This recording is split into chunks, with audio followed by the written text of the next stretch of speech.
세상 만물을 창조하시고 우리 인생의 모든 생사화복을 주관하시는 주님, 이 시간 화요 기도회로 모였습니다. 주께서 이곳에 부르심은 또 하나님께서 택하신 자를 통하여 찬양받게 하시고 또 하나님의 영광 가운데 저희들이 평강을 누릴 수 있도록 주께서 축복하여 주시옵소서. 들으신 아버지 귀한 손길들 주님 한 사람 한 사람 기억하시고 그들의 삶 속에 주님이 늘 동행하며 하나님의 영광을 드러내는 주님의 귀한 일꾼들로 주여 사용하여 주시옵소서. 주신 물질들이 세계 각국으로 특별히 아버지 하나님 이 복음 선교 사역이 주님의 기쁨이 되게 하시고 하나님의 힘이 되어서 세상 만민들에게 생명의 말씀이 증거되는 사역으로 주께서 축복하여 주시옵소서. 모든 것 주께 의지하며 지금도 살아서 역사하시는 예수님의 이름으로 간절히 기도드립니다. 아멘. 오늘 뵈니까 이렇게 또 그리스도 예수 안에서 믿음의 성도들을 만나게 해주시니 하나님의 은혜 감사드립니다. 하나님을 사모하는 자, 그 뜻대로 부르심은 입은 자들에게는 하나님의 능력이 또 하나님의 말씀대로 여러분들이 기도하고 간구하는 모든 것들이 실제로 이루어질 줄 믿습니다. 우리 그리스도인들이 이 세상을 살아가면서 말씀에 순종하여 하나님의 뜻대로 살 수 있는 힘은 오직 성령의 능력으로만 가능합니다. 사도 바울은 오늘 말씀에서 자신이 사도가 된 것은 신적 권위, 곧 하나님의 능력이라는 거예요. 하나님의 뜻에 따라서 성령의 나타나심과 그 능력으로 이루어진 것을 지금 말하고 있습니다. 그리고 이 서신의 수신자는 그가 당시 2차 선교 여행 시 개척했던 고린도 그 교회 성도들입니다. 그래서 그들은 바울이 볼 때 그리스도 안에서 그들이 택함을 받고 말씀으로 거룩하여지고 성도라 부르심을 입은 자들과 사도 바울이 말하길 우리 주 예수 그리스도의 이름으로 부르는 모든 사람들이라고 말하고 있습니다. 이 말은 즉 다른 말로 지금 이 자리에 모인 여러분들에게 하시는 말씀이에요. 시간과 공간을 초월하신 우리 성령님께서 이 시간에도 사도 바울의 그 말씀을 통해서 하나님의 음성을 들으시는 은혜가 있길 바랍니다. 오늘 본장에서 사도 바울은 우리 인간의 구원이 사람의 지혜나 능력으로 되는 것이 아니라 오직 온전히 하나님의 능력, 곧 지혜에 의해 얻어지는 것임을 그들에게 강조하여 역설하고 있습니다. 이는 진정한 지혜, 곧 진리는 복음 속에 하나님의 심오한 구원의 원리, 곧 감추어졌던 하나님의 계시가 예수 그리스도로 인하여 나타났다고 말하고 있습니다. 많은 그리스도인들이 이 중요한 진리를 놓치고 살고 있어요.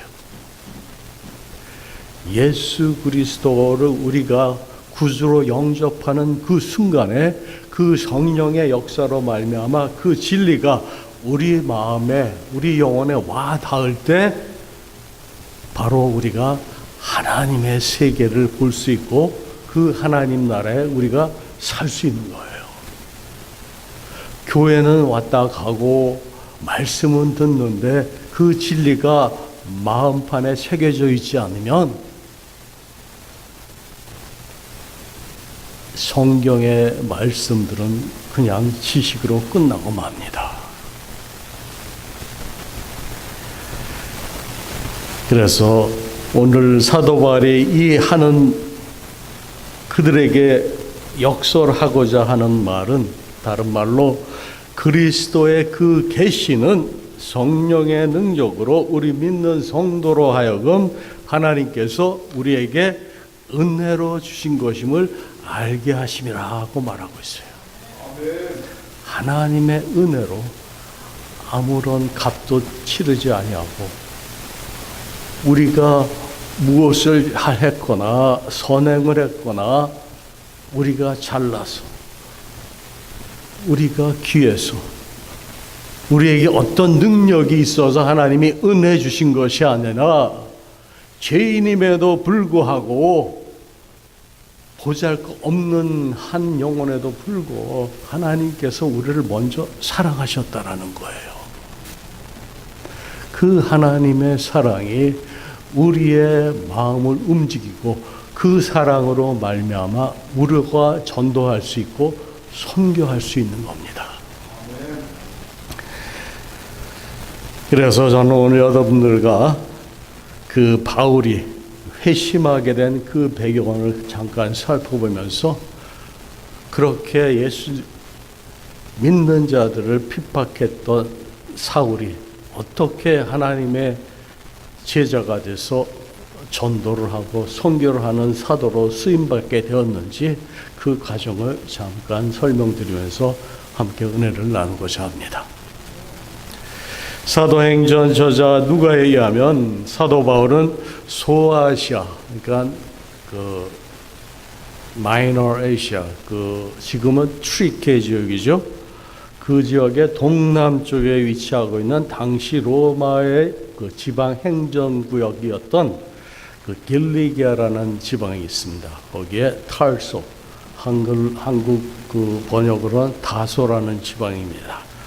거기에서 태어나서 바울은 출생할 때부터 로마 시민권을 소유하고 있던 자입니다. 곧 다른 말로 우리도 이 이국 땅 미국에 살고 있지만 시민권자를 받았다 하면 어떤 특혜를 받게 됐어요. 지금 다 앉아 계시니까 소셜 시큐리티 다 받으시죠. 미국 시민이기 때문에 그걸 받습니다. 그거는 특권이에요. 특혜를 받고 있는 거예요. 그처럼 사도 바울도 로마 시민권자로서 그러한 특혜를 받고 특권층에 속했던 사람입니다.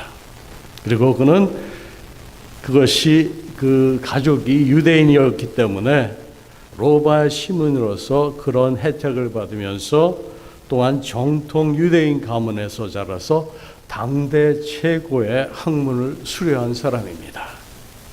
아마도 그는 어린 시절부터 예루살렘에서 전문적인 율법 학자인 랍비가 되는 교육을 받으며 자란 것 같습니다. 특히 그는 유명한 가말리엘 문화에서 가르침을 받았는데 가말리엘은 힐렐의 손자였기 때문에 이는 곧 힐렐주의자가 되었다는 것을 말합니다. 성경에 언급된 이 가말리엘에 대한 배경을 우리가 잠깐 먼저 알고 넘어가야 될 것 같아요. 우리 성경 가지고 계시면은 사도행전 5장 34절에서 35절 말씀을 보세요. 사도행전 5장 34절 35절 말씀으로 바리새인 가말리엘은 여기 가말리엘이라는 이름이 나오죠. 율법 교사로 모든 백성에게 존경을 받는 자라. 공회 중에 일어나 명하여 사도들을 잠깐 밖에 나가게 하고 말하되 이스라엘 사람들아 너희가 이 사람들에 대하여 어떻게 하려는지 조심하라는 말씀이 나옵니다. 이 사건의 상황은 베드로와 요한이 옥에 갇혔을 때 주의 사자가 밤에 그들을 풀어주고 그들로 하여금 성전에 가서 하나님의 말씀, 생명의 말씀을 다 백성들에게 전하라고 말합니다. 그들이 듣고 새벽에 성전에 들어가서 가르치더니 대제사장과 그가 함께 있는 사두개인들이 그들을 다시 잡아오게 됩니다. 그래서 그들을 공회라고 나오는데 바로 산헤드린 공회를 말합니다. 그 공회와 이스라엘 족속의 원로들 앞에서 이르되 우리가 이 예수의 이름으로 사람을 가지치지 말라고 언급하였으되 너희가 너희 가르침을 예루살렘에 가득하게 하니 이 사람 곧 예수의 피를 우리에게로 돌리고자 함이로다. 대제사장의 말입니다. 이에 사도들이 대답하여 이르되 사람보다 하나님께 순종하는 것이 마땅하니라. 너희가 나무에 달아 죽인 예수를 우리 조상 하나님이 살리시고 이스라엘에게 회개함과 제사함을 주시려고 그를 오른손으로 높이사 임금과 구주로 삼으셨느니라. 우리는 이 일의 증인이요 하나님이 자기에게 순종하는 사람들에게 주신 성령도 그러하니라. 이 얼마나 담대하고도 확실한 대답입니까? 이에 그들이 듣고 크게 노하여 사도들을 없이 하고자 할 때 바로 이때 가말리엘이 그들에게 한 말이 바로 5장 38절 말씀입니다. 38절 보세요. 이 사람들을 상관하지 말고 버려두라. 이 사상과 이 소행이 사람으로부터 났으면 무너질 것이요 만일 하나님께로부터 났으면 너희가 그들을 무너뜨릴 수 없겠고 도리어 하나님을 대적하는 자가 될까 하노라. 가말리엘 율법 교사는 지혜 있는 자였습니다. 지금 이 세대에도 하나님의 말씀을 우리가 지혜로 깨달을 때 그 말씀이 여러분들의 삶 속에 생명의 말씀으로 역사하세요. 많은 사람들이 하나님의 그 말씀대로 살기 위해서 애를 쓰고 수고를 합니다. 그 모든 것이 성령의 인도를 받을 때, 하나님의 영을 받을 때에는 우리가 그대로 순종하는데 어려움이 없어요. 그런데 성령에 의지하지 아니하면 순종하기가 그렇게 어렵습니다.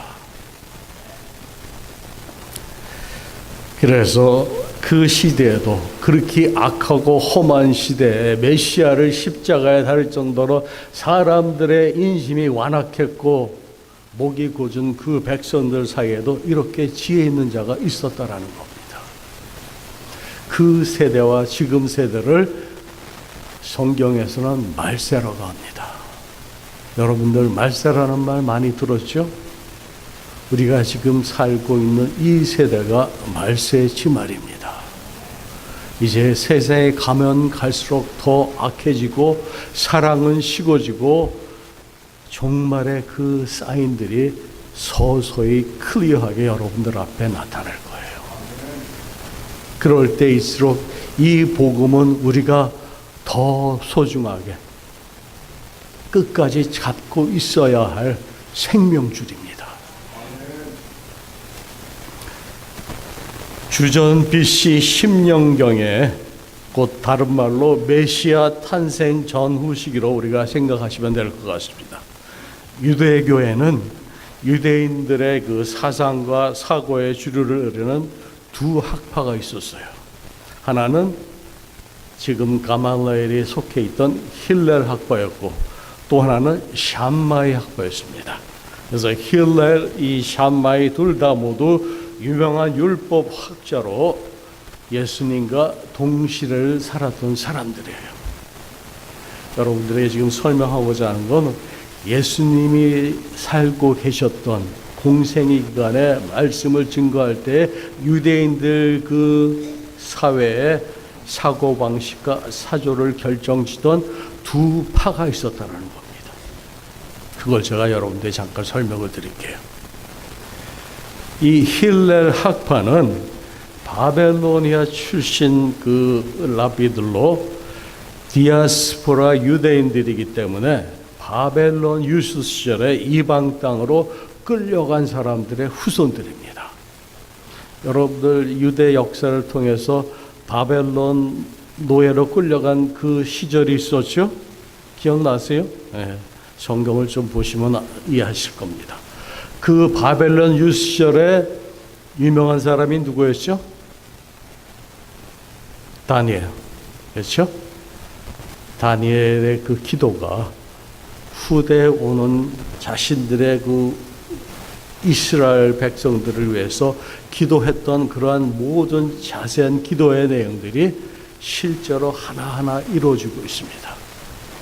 여러분들 다니엘서 9장에 가면은 인류 역사의 마지막 때에 이 세상에 일어날 징조들을 이미 다니엘이 예언해 놓았어요. 그 후손으로 유대인들 그리고 교회를 통해서 우리가 새롭게 새 이스라엘로 하나님 앞에 새로운 백성으로 마지막 때 심판을 받게 됩니다. 그 관계를 여러분들이 이해를 하셔야 돼요. 그래서 이 디아스포라 유대인들은 우리 미국에 사시는 분들과 한국에 사시는 분, 이 크리스천들을 보면 미국에 사시는 분들이 훨씬 그 오픈 마인드를 가지고 계세요. 벌써 세상에 나와서 세상을 보는 눈이 다릅니다. 하지만 한국에서만 살았던 이 그리스도인들은 한국의 조그만 세계에서 세상을 보는 눈이 부족합니다. 그래서 이들도 디아스포라로 큰 세계에서 경험을 하고 그런 신앙 체험을 했기 때문에 율법 해석에 있어서도 상당히 진보적이고 또한 플렉시블한 그러한 마인드를 가지고 있었어요. 그래서 그걸 영어로 tireless patience라고 설명을 하는데 지속적인 그 인내를 가지고 율법을 해석하고 또한 그것을 실상에 적용하려고 시도했다라는 거예요. 우리가 성경 말씀은 알고 있지만 만약에 그 말씀을 실제 생활에 적용하지 못한다면 그것은 한낱 책의 글자로 남아 있습니다. 바로 그걸 얘기하는 거예요. 그들은 실생활에서 그 율법을 그대로 실천하면서 옮기려고 하나님의 말씀에 순종하려고 애를 썼다라는 거예요. 반면에 이 삼마의 학파는 예루살렘이 중심입니다. 예루살렘 성전이 그들의 신앙의 중심이었습니다. 그러니 율법 해석에 있어서도 그들은 당연히 보수적이고 엄격한 태도를 보였습니다. 유대인들은 아직도 예루살렘 그 성전이 오직 하나님의 성전으로 성별된 장소로 믿고 섬기고 있습니다. 그들은 성령을 인정하지 않습니다.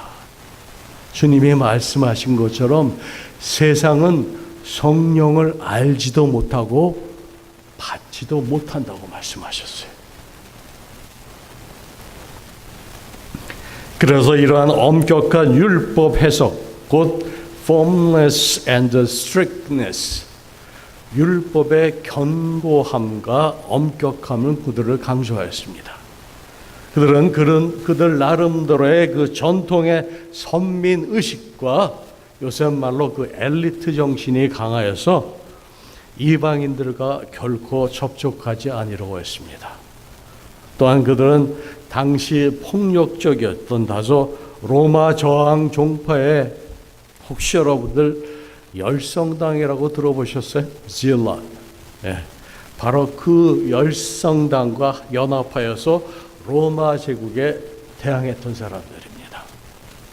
이렇게 매우 권위적이었던 샴마이 학파가 주도하던 산헤드린이 AD 70년에 폐쇄됐습니다. AD 70년에 무슨 사건이 일어났습니까? AD 예루살렘 함락 사건 맞죠. 바로 이스라엘 민족에게는 엄청난 사건입니다. 그들이 신봉하고 믿던 하나님의 초소 예루살렘 성이 함락되고 무너진 거예요. 이거는 엄청난 사건이었습니다. 그들에게는.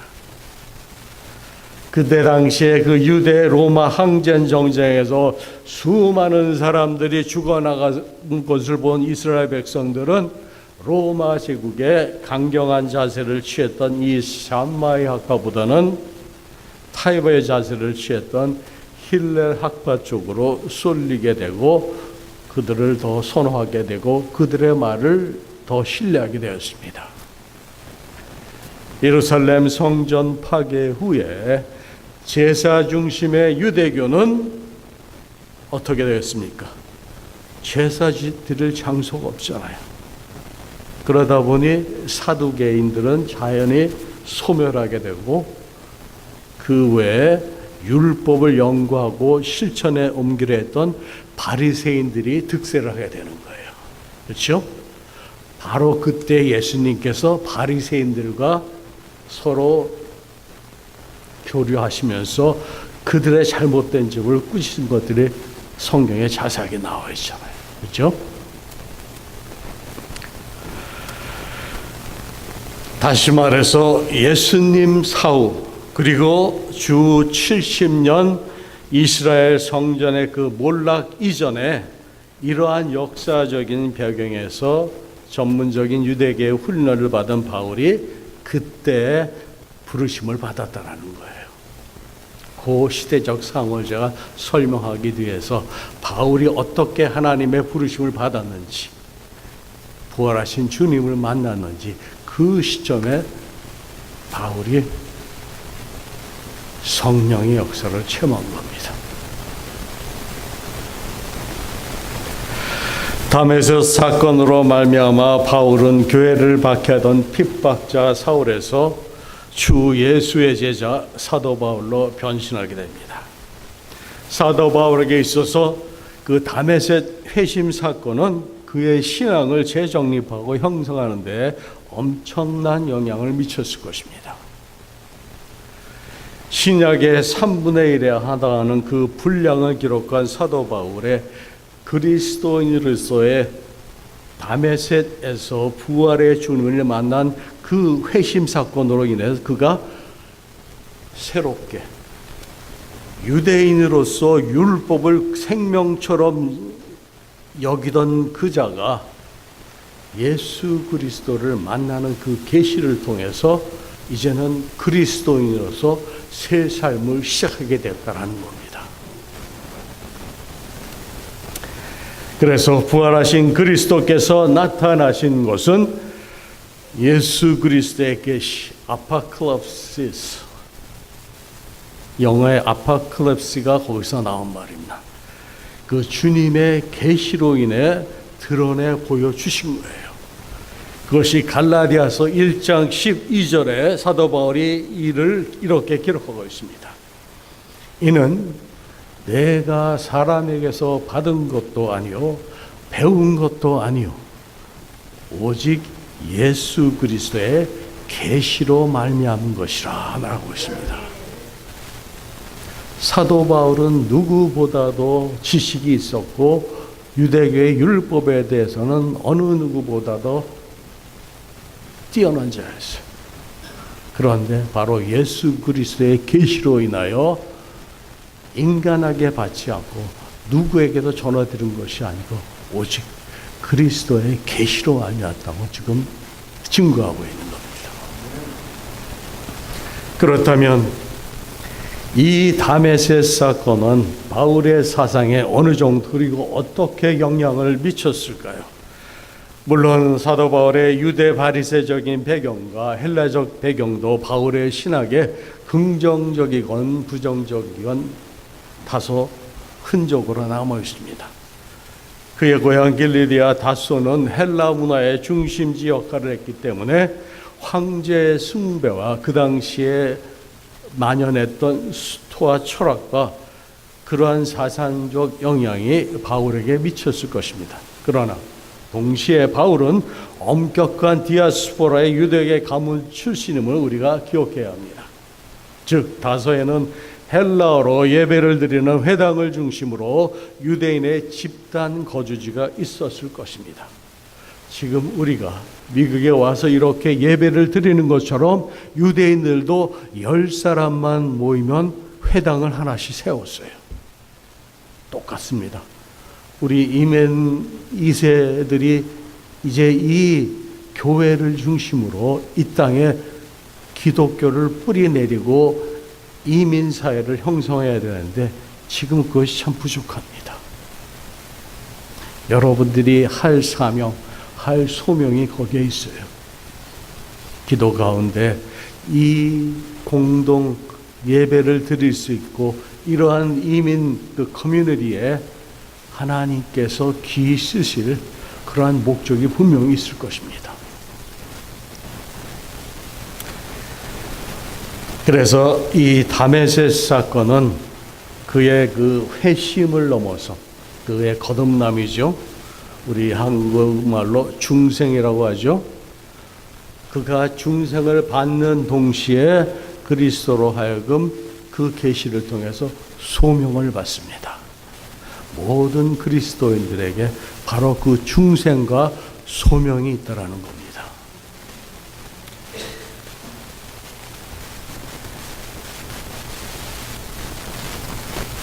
그래서 성령의 역사로 말미암아 사도가 된 바울은 갈라디아 여러 교인들에게 우리 하나님 아버지와 주 예수 그리스도로 말미암아 은혜와 영광과 그 평강이 있기를 원하노라 전한 1장 1절의 말씀에서 그가 안부를 통해서 자기가 새롭게 거듭난 것은 사람들에게서 난 것도 아니요 사람으로 말미암은 것도 아니요 오직 예수 그리스도와 그를 죽은 자 가운데서 살리신 하나님 아버지로 말미암은 것이라고 그들에게 안부를 하고 또한 선포를 합니다. 똑같은 말입니다. 바울은 예루살렘 교회의 지도자, 그 당시에 야고보와 베드로, 요한 등과 같은 사람들에게서 배워서 획득한 그러한 계시를 선포하지 않았습니다. 그가 말하길 형제들아 내가 너에게 알리하노니 내가 전한 복음은 사람의 뜻을 따라 난 것이 아니니라. 이는 내가 사람에게서 받은 것도 아니요 배운 것도 아니요 오직 예수 그리스도의 계시로 말미암은 것이라. 바로 이 말씀이 하나님의 은혜로 그리스도의 직접적인 계시를 받아 복음의 내용인 예수 그리스도를 고린도 교회의 성도들에게 그가 증거했던 거예요. 지금도 마찬가지입니다. 시간과 공간을 초월하시는 하나님의 성령께서 이 시간에도 예수 그리스도의 계시를 통해서 이 성경의 말씀을 통해서 우리가 믿음을 갖고 신앙생활을 하고 있는 겁니다.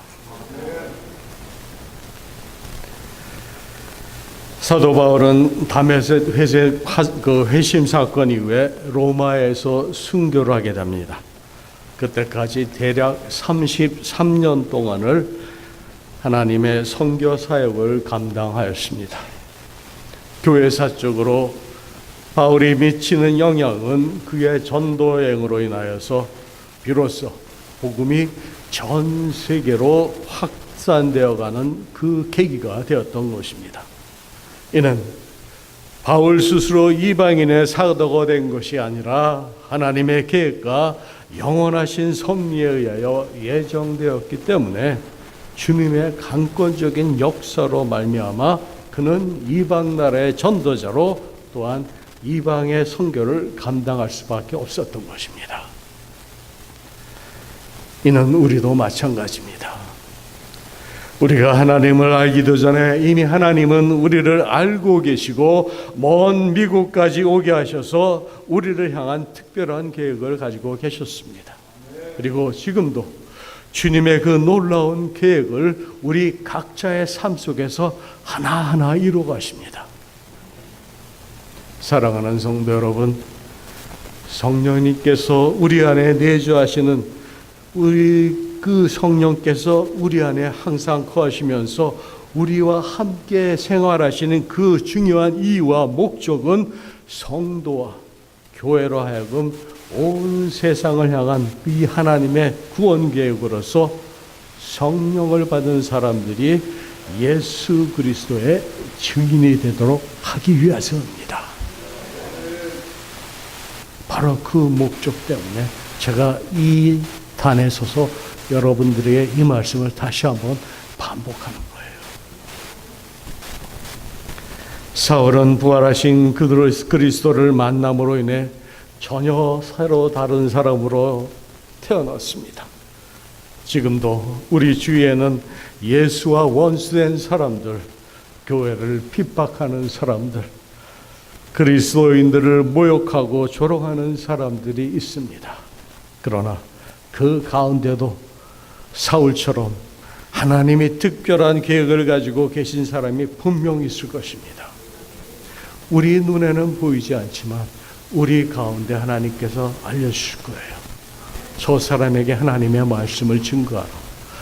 저는 내가 택한 자니 네가 가서 말씀을 전하라. 우리 하나님은 지금도 쉬지 않고 이러한 영혼을 위하여 일하고 계십니다. 교회를 박해하던 사울을 통하여 복음의 전도자로 삼으신 하나님이 계신데 우리가 전도하지 못할 사람은 없습니다. 지금도 살아서 역사하시는 주님을 신뢰하시고 믿음으로 그분의 말씀에 순종할 때 성령의 능력이 우리에게 함께 나타나십니다. 사울을 찾아와 그를 만나주시고 그의 영혼을 변화시킨 주께서 이 시간에도 역사하심을 기억하시면서 우리가 품고 기도하는 영혼들, 그것이 가족이나 일가 친척들이나 친구들이나 아니면 우리 주변의 이웃들, 그들의 삶에도 이와 동일한 하나님의 구원의 역사가 일어날 수 있도록 우리를 당신의 복음의 일꾼들로 사용하여 주시기를 우리 함께 기도하겠습니다. 잠깐 기도하겠습니다. 성령 하나님, 부활하신 주님을 만나 사울의 인생이 변화되었듯이 우리의 삶도 성령의 나타나심으로 주님 안에서 새 생명을 얻어 그리스도의 제자가 되게 하심을 감사드립니다. 성령님의 역사로 권능을 받았던 초대교회 성도들이 주님의 증인이 되어 세상에 복음을 전하고 그 증인된 삶을 살았듯이 오늘날 저희 역시 어떤 상황과 형편 속에서도 실망하거나 낙심하지 않고 주어진 저희들의 삶의 영역에서 주님의 손과 발이 되어 복음의 증인된 삶을 살 수 있도록 주여 역사하여 주시옵소서. 모든 것 주께 의지하며 예수님의 이름으로 감사하며 기도드립니다.